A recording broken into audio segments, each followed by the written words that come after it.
La Voz de América presenta. En esta emisión de Venezuela 360. Cuando el comercio y la economía mundial se resienten. Suramérica se vuelca a exportar y a tener materia prima para seguir creciendo, pues Centroamérica todavía tiene una situación cercana al equilibrio. Surgen nuevas oportunidades comerciales para Latinoamérica. Aprovechando los beneficios que representan estos países, como son una democracia estable, como son lugares competitivos donde se pueda hacer negocios. Se inaugura una nueva era política en la región. La política exterior de Brasil es muy importante para América Latina. Con actores conocidos, pero ante nuevos escenarios. Yo creo que Lula va a seguir la política que tuvo el PT durante los años que estuvo en el poder. En B360 analizamos la situación comercial y política en la región, las oportunidades y desafíos a la luz de los cambios que traen la crisis económica mundial y las transiciones democráticas. Esto y más en Venezuela 360, a continuación. Hola, ¿qué tal? Bienvenidos. Soy Belén Mora y les acompaño desde Washington. Y en un panorama de desaceleración del comercio mundial tras años afectado por la pandemia y luego la invasión a Ucrania, que próximamente cumplirá un año, en América Latina existe la aspiración de que sus países puedan convertirse en el lugar para la relocalización de los centros de producción de empresas estadounidenses que hoy están en Asia. Oscar Zulbarán con nosotros desde Ciudad de Panamá. Oscar, ¿de qué manera se repiensa el comercio mundial? Hola, Belén. Efectivamente, esta reconfiguración llevaría a los centros de producción más cerca del principal centro de consumo del mundo, que es los Estados Unidos. Traer toda esa logística, todo lo que tiene que ver con la cadena de suministros desde Asia hasta América Latina. Y de hecho, el año pasado había una predicción del Banco Interamericano de Desarrollo que hablaba de que América Latina podría percibir cerca de 78.000 millones de dólares adicionales precisamente por exportaciones que tienen que ver con el nearshoring. Todo basado en el comercio mundial.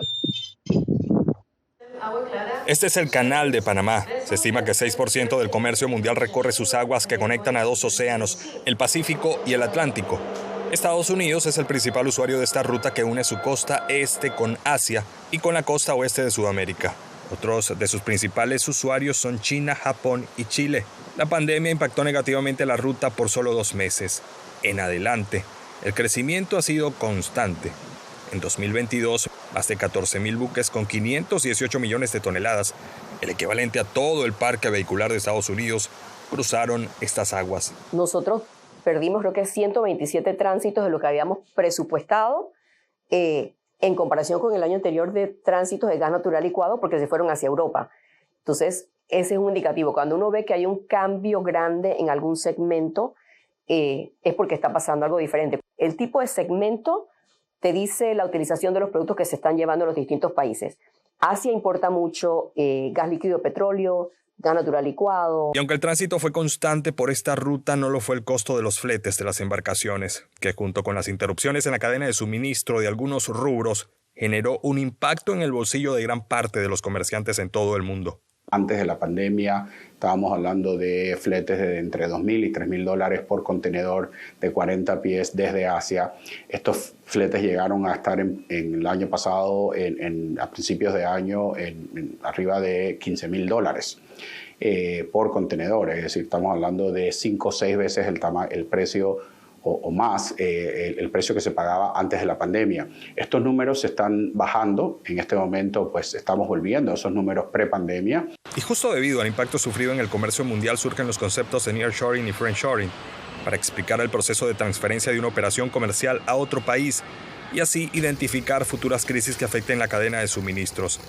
Y aunque, según el Banco Interamericano de Desarrollo, el traslado de centros de producción de empresas estadounidenses se ha dado en poca medida dentro del mismo continente asiático, América Latina se mantiene abierta a estas oportunidades. En especial, los países de la Alianza para el Desarrollo en Democracia como Costa Rica, Ecuador, República Dominicana y Panamá. Un grupo empresarial que está viendo estos temas y que estamos viendo cómo podemos servir de apoyo para estos temas en el nearshoring y en el friendshoring.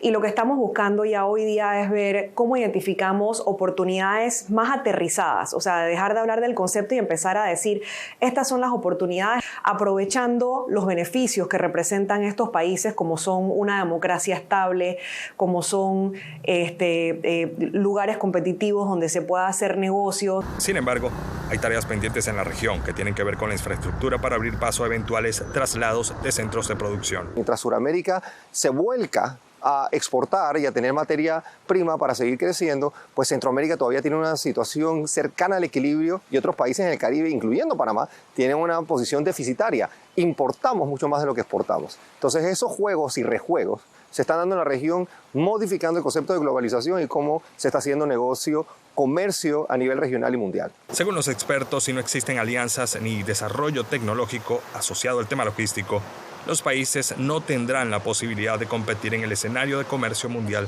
que se plantea en la actualidad. Mientras este cambio se concreta, esta ruta que tenemos al fondo espera seguir operativa y adaptarse a ellos. Recordemos que cerca de 15 días pueden ahorrarse las embarcaciones a través de esta ruta marítima. Gracias a nuestro compañero Oscar Zulbarán desde Panamá. Ahora nos toca hacer una pausa y al volver el presidente Lula da Silva estrena su presidencia tendiendo puentes y expone sus objetivos en la cumbre de la CELAC. ¿Cómo impacta a los países de la región? Nos contamos.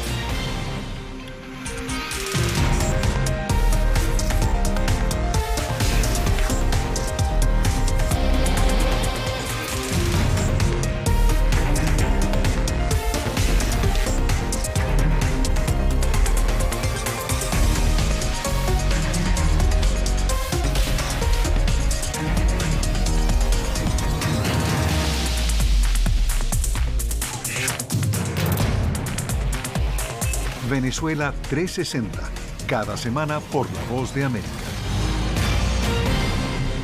¿Qué tal? Desde Washington comienzan las noticias en El Mundo al Día. Día a día, desde la capital de Estados Unidos y donde se producen las noticias que más te impactan. El objetivo es llegar al otro lado de la frontera para pedir asilo.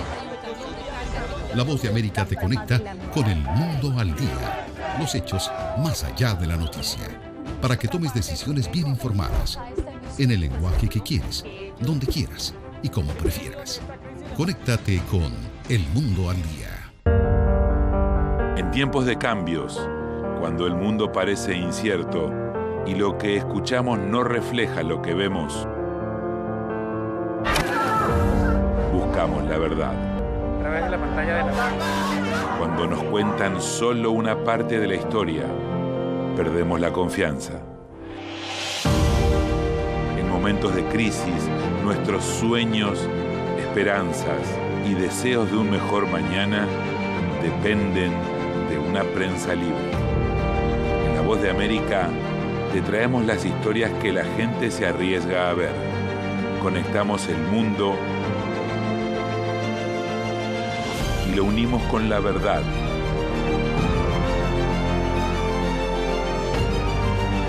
En La Voz de América te presentamos el panorama completo.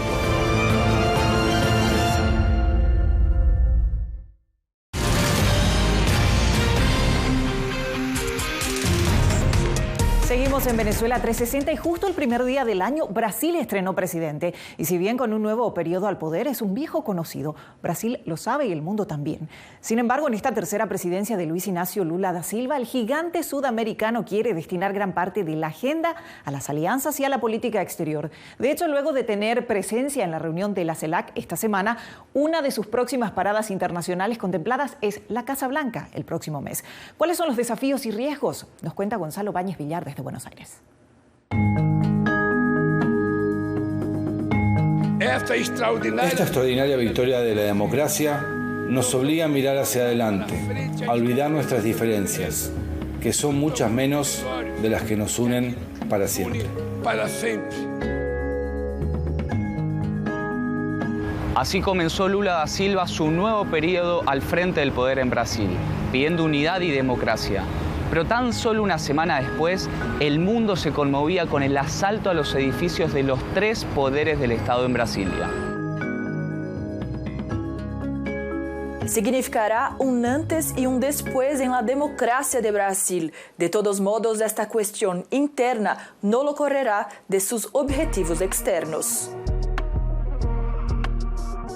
En un claro gesto de la importancia que tendrá la política exterior para Lula, tras el intento de golpe, el presidente brasileño de inmediato habló por teléfono con su homólogo Joe Biden y su embajador en la Argentina confirmó que Brasil vuelve a tomar parte de la Comunidad de Estados Latinoamericanos y Caribeños, más conocida como la CELAC.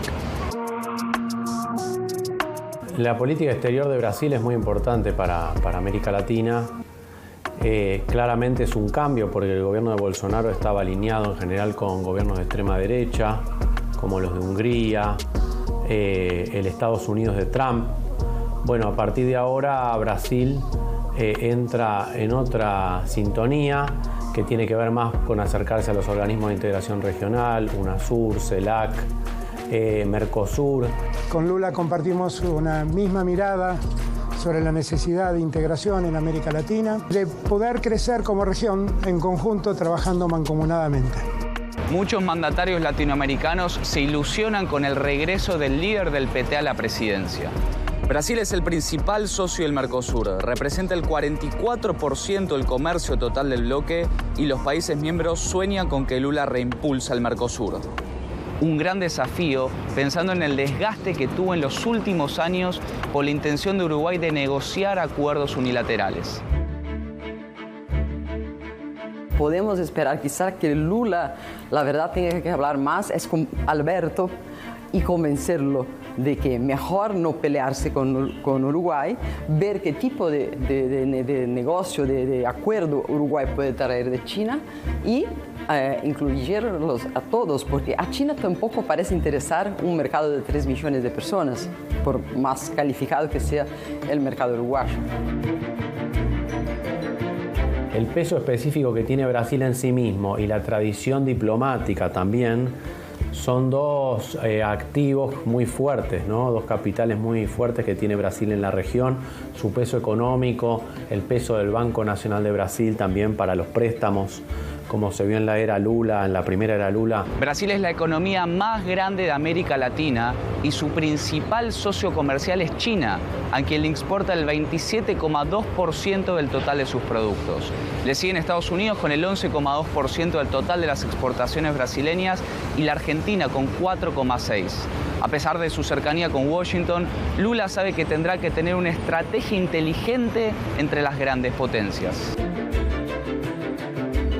Yo creo que Lula va a seguir la política que tuvo el PT durante los años que estuvo en el poder, que es jugar a los dos de manera pragmática también, sin caer en contiendas ideológicas o posicionarse fuertemente con relación a las posiciones de uno o de otro. Es probable que veamos que Brasil se va a mantener, digamos, equidistante, en una posición muy pragmática, de acuerdo a los intereses nacionales, haciendo acuerdos según la conveniencia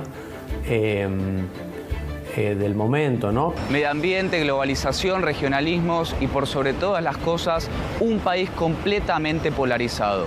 Grandes desafíos, pero muchas oportunidades que se le presentan a Lula da Silva en un Brasil que intenta avanzar a pesar de las diferencias. Gonzalo Báñez Villar, Voz de América, Buenos Aires, Argentina. Nueva pausa y a la vuelta al mundo conmemora el Holocausto, una fecha llena de historia y huellas que se intentan preservar. Quédese con nosotros.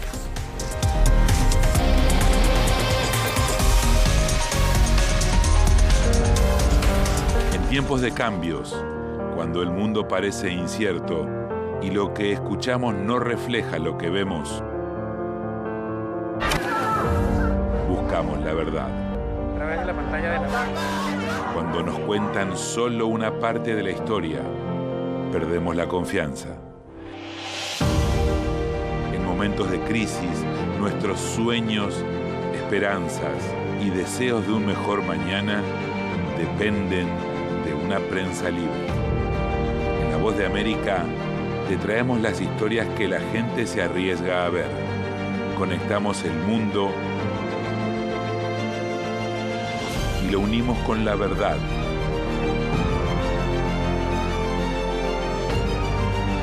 En La Voz de América te presentamos el panorama completo. ¿Qué tal? Desde Washington comienzan las noticias en El Mundo al Día. Día a día, desde la capital de Estados Unidos y donde se producen las noticias que más te impactan. El objetivo es llegar al otro lado de la frontera para pedir asilo.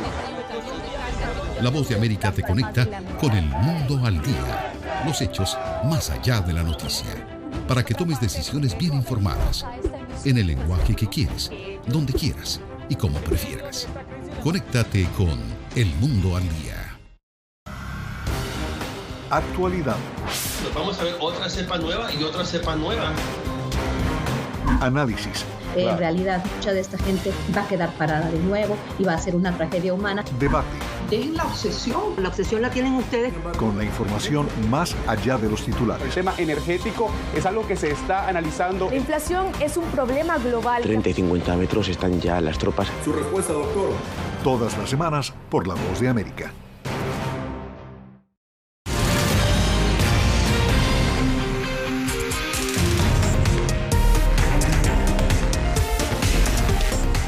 Continuamos. Cada 27 de enero se conmemora el Día del Holocausto y este año la fecha tiene un mensaje especial dirigido a América Latina. Razón por la cual Carolina Valladares está con nosotros desde el Museo del Holocausto ubicado aquí en Washington. Carolina, cuéntanos. Hola, ¿qué tal? ¿Cómo estás, Belén? Pues son cerca de 12.000 los artefactos que contiene este museo, cerca de 49 millones de páginas documentadas y también 85.000 las fotografías históricas. Y aunque pueda parecer mucho, todavía sienten las autoridades de este museo que falta mucho material por encontrar, sobre todo aquellos judíos que tuvieron forzosamente que irse de la Alemania nazi y sus colaboradores a América Latina, sobre todo a países como Chile, Argentina o también México y otros países del continente. Es por eso que les dicen que se encuentran resquicios de ese pasado histórico en baúles, armarios, en álbumes, que por favor lo entreguen al museo o lo donen para que pueda ser digitalizado y pase a formar parte de lo que se conoce como la memoria histórica de los judíos, para que así muchos visitantes puedan conocerla. Documentos, archivos, fotos, vídeos, reveladores todos del genocidio más atroz de la historia. La persecución y asesinato sistemático de hasta 6 millones de judíos a manos de la Alemania nazi y sus colaboradores. El Museo Memorial del Holocausto de los Estados Unidos depende de su colección de objetos y materiales como documentos, fotografías, películas y testimonios orales para asistir a otros en el mundo contemporáneo a comprender mejor las lecciones del Holocausto.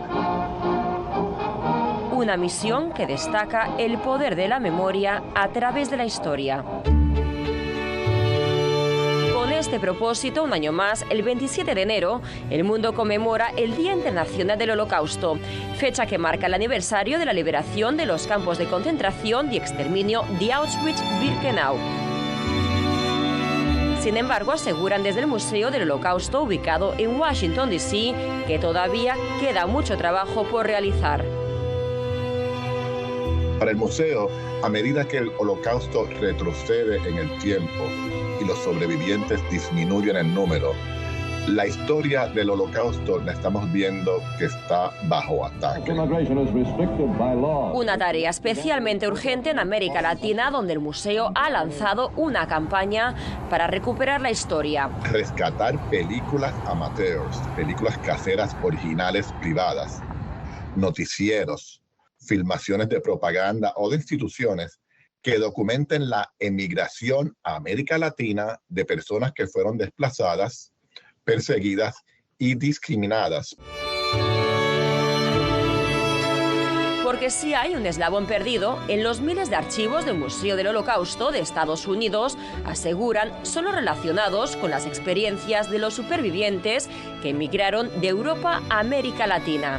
Creemos que esta carencia de materiales que el museo tiene sobre la emigración hacia América Latina se debe en parte a que las personas no saben lo que tienen en sus casas. Algunos no saben lo que sus padres o abuelos tienen o tenían en sus áticos, en sus armarios. Para aquellos quienes encuentren legados valiosos en alcobas, álbumes o baúles, pueden contactar directamente al museo en Washington, D.C., pero también entregarlos a entidades con las que ahora colaboran en Argentina, Chile o México.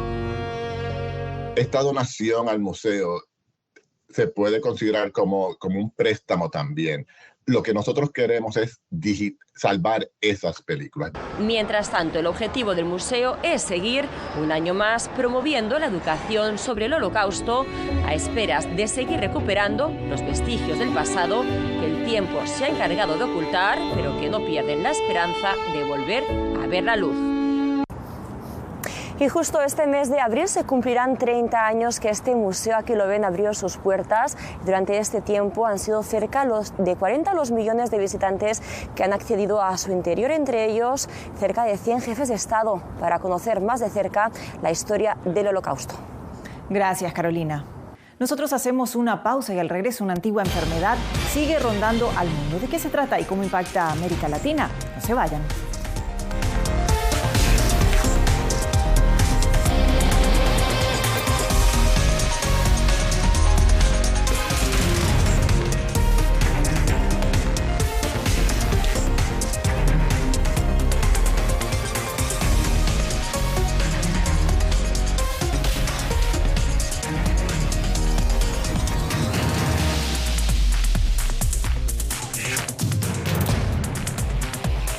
Venezuela 360, cada semana por La Voz de América. ¿Qué tal? Desde Washington comienzan las noticias en El Mundo al Día. Día a día, desde la capital de Estados Unidos y donde se producen las noticias que más te impactan. El objetivo es llegar al otro lado de la frontera para pedir asilo. La Voz de América te conecta con El Mundo al Día. Los hechos más allá de la noticia. Para que tomes decisiones bien informadas. En el lenguaje que quieres, donde quieras y como prefieras. Conéctate con El Mundo al Día. En tiempos de cambios, cuando el mundo parece incierto y lo que escuchamos no refleja lo que vemos, buscamos la verdad. A través de la pantalla de la... Cuando nos cuentan solo una parte de la historia, perdemos la confianza. En momentos de crisis, nuestros sueños, esperanzas y deseos de un mejor mañana dependen de una prensa libre. En La Voz de América te traemos las historias que la gente se arriesga a ver. Conectamos el mundo y lo unimos con la verdad.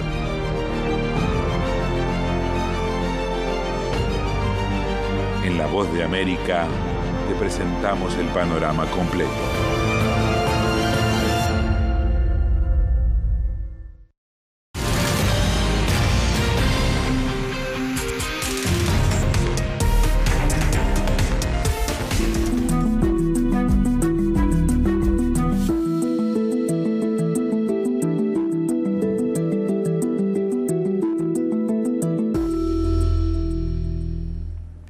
Una enfermedad milenaria aún causa temor en nuestros tiempos. Tan imperceptible al principio como terrorífica en sus etapas finales, la lepra sigue alarmando a las autoridades sanitarias, sobre todo en países donde su control es limitado.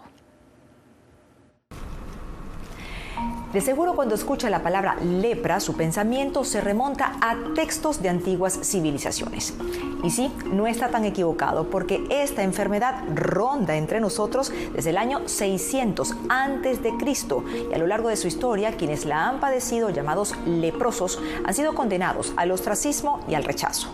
Básicamente es una enfermedad que se asoció en la Biblia con el incumplimiento, digamos, de deberes frente a la iglesia, y esto generó una suerte de castigo divino a aquel que le daba lepra. Pero a ver, en palabras sencillas, la lepra, que también es conocida como enfermedad de Hansen, dio a conocer sus primeros casos en la India. Pero no fue sino hasta 1873 que el médico noruego Gerhard Hansen descubrió el bacilo Mycobacterium leprae, una patología infecciosa crónica que se multiplica lentamente. De hecho, el periodo de incubación es de 5 años en promedio. Es parte del grupo de las que se llaman enfermedades tropicales desatendidas, que son un grupo de enfermedades que afectan a poblaciones vulnerables que viven en condiciones socioeconómicas difíciles, precarias.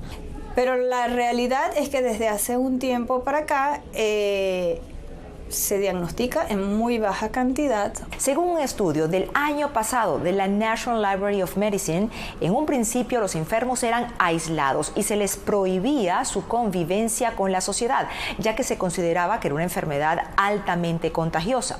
De hecho, se pensaba que con solo tocar a una persona infectada pudiera propagar la enfermedad. Por eso es que antes el mecanismo de control, digamos, que se mantenía eso hasta unos apenas 80, 100 años, era el uso de los llamados leprocomios. O sea, se encerraba como en una suerte de pequeño campo de concentración allí a las personas hasta que morían. Eso fue un atropello contra los derechos de esas personas. En su momento fue algo que se hizo en todo el mundo porque se pensó que era la manera de evitar la transmisión. Señala la Organización Mundial de la Salud que puede ser transmitida a través de las gotículas que son expulsadas por la boca o la nariz durante contactos cercanos y frecuentes con personas infectadas. Si no se trata, la enfermedad puede causar daños progresivos y permanentes en la piel, los nervios, las extremidades y los ojos. La evolución de una persona con lepra es también bien difícil de predecir. Hay gente que le reacciona con muy pocas lesiones y que les va muy bien con el tratamiento, y otra gente que más bien tiene una evolución mucho más tórpida.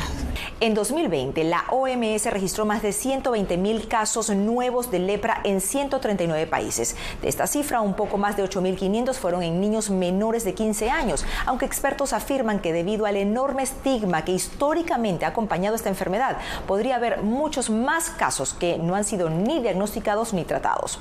De hecho, el camino para su detección, control y tratamiento iba bastante bien hasta que llegó la pandemia de COVID-19 y el programa de seguimiento fue interrumpido, lo que ha provocado una reducción del 37% en la detección de nuevos casos en comparación con el año 2019, de acuerdo con la OPS. Una vez que se consigue un tratamiento con una buena respuesta, como que el laboratorio hasta allí avanza. En el periodo que va de 2011 a 2020 se reportaron en promedio 300.000 casos de lepra, siendo Brasil por mucho el país con mayor cantidad de enfermos. Le siguen Paraguay, Colombia, Venezuela, Argentina, Cuba, México y República Dominicana. Y aquí en Estados Unidos cada año se reportan entre 150 y 250 casos de lepra según los Centros para el Control y Prevención de Enfermedades, siendo los estados de mayor concentración Alabama, California, Florida, Hawái, Luisiana, Nueva York y Texas. Ella viene arrastrando una enorme cantidad de dificultades a nivel mundial porque no hay todavía la capacidad de crear el gran mecanismo de control que son las vacunas. Una característica de las enfermedades desatendidas es que no hay mucha inversión en lo que es investigación y desarrollo de medicamentos, de vacunas, de pruebas diagnósticas. En el pasado, la lepra se trataba de una forma muy distinta a como se hace en la actualidad. De hecho, en la historia de su tratamiento, el primer avance importante ocurrió en 1940 con el desarrollo de un fármaco llamado Dapsona, pero era un tratamiento de larga duración, a menudo para toda la vida, y esto dificultaba su cumplimiento. Luego, en 1960, la ciencia tuvo que volver a la casilla de partida, pues el bacilo comenzó a desarrollar resistencia a la Dapsona, que era el único medicamento conocido hasta ese momento. Así que, manos a la obra, se descubrieron 2 medicamentos más, la rifampicina y la clofazimina, que con el tiempo fueron añadidos al régimen terapéutico para la lepra, que ahora se conoce como poliquimioterapia o PQT.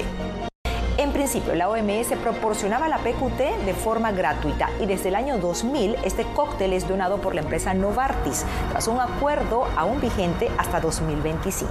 Yo esperaría que se renueve, porque se ha mantenido así durante los últimos 20 años por lo menos. Pero de acuerdo con los expertos, la lepra no deja de ser una enfermedad de la pobreza y la desigualdad, que se desarrolla en personas vulnerables que habitan en un entorno con bajo nivel socioeconómico, desnutrición, hacinamiento, población rural dispersa y limitación en el acceso oportuno a los servicios de salud. Y si bien la OMS se ha establecido la campaña Hacia Cero Lepra para 2030, tal parece que su control pertenece más al terreno de la conciencia política que al de la ciencia. Natalia Salas Guaitero, Voz de América. Hasta aquí Venezuela 360, gracias por acompañarnos. Soy Belén Mora, hasta la próxima.